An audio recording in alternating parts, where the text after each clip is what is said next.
ایوب 19واں باب۔ تب ایوب نے جواب دیا، تم کب تک میری جان کھاتے رہو گے اور باتوں سے مجھے چور چور کرو گے؟ اب 10 بار تم نے مجھے ملامت کی ہے، تمہیں شرم نہیں آتی کہ تم میرے ساتھ سختی سے پیش آتے ہو؟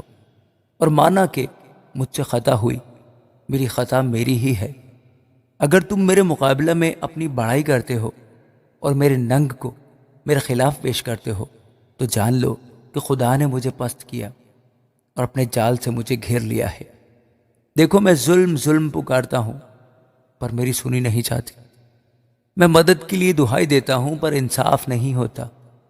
اس نے میرا راستہ ایسے مسدود کر دیا ہے کہ میں گزر نہیں سکتا۔ اس نے میری راہوں پر تاریکی کو بٹھا دیا ہے۔ اس نے میری حشمت مجھ سے چھین لی اور میرے سر پر سے تاج اتار لیا۔ اس نے مجھے ہر طرف سے توڑ کر نیچے گرا دیا، بس میں تو ہو لیا، اور میری امید کو اس نے پیڑ کی طرح اکھاڑ ڈالا۔ اس نے اپنے غضب کو بھی میرے خلاف بھڑکایا ہے اور وہ مجھے اپنے مخالفوں میں شمار کرتا ہے۔ اس کی فوجیں اکٹھی ہو کر آتی ہیں اور میرے خلاف اپنی راہ تیار کرتی ہیں اور میرے ڈیرے کے چوگرد خیمہ زن ہوتی ہیں۔ اس نے میرے بھائیوں کو مجھ سے دور کر دیا ہے اور میرے جان پہچان مجھ سے بیگانہ ہو گئے ہیں۔ میرے رشتہ دار کام نہ آئیں گے اور میرے دلی دوست مجھے بھول گئے ہیں۔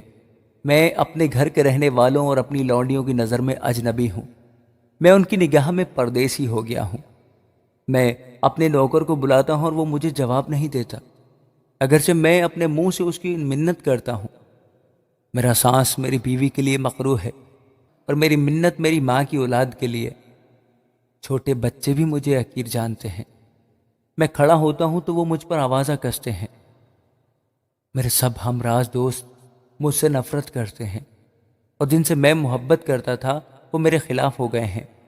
میری کھال اور میرا گوشت میری ہڈیوں سے چمٹ گئے ہیں اور میں بال بال بچ نکلا ہوں۔ اے میرے دوستو، مجھ پر ترس کھاؤ کیونکہ خدا کا ہاتھ مجھ پر بھاری ہے۔ تم کیوں خدا کی طرح مجھے ستاتے ہو اور میرے گوشت پر کنایت نہیں کرتے؟ کاش کہ میری باتیں اب لکھ لی جاتی، کاش وہ کسی کتاب میں قلم بند ہوتی، کاش کہ وہ لوہے کی قلم اور شیشے سے ہمیشہ کے لیے چٹان پر کندہ کی جاتی۔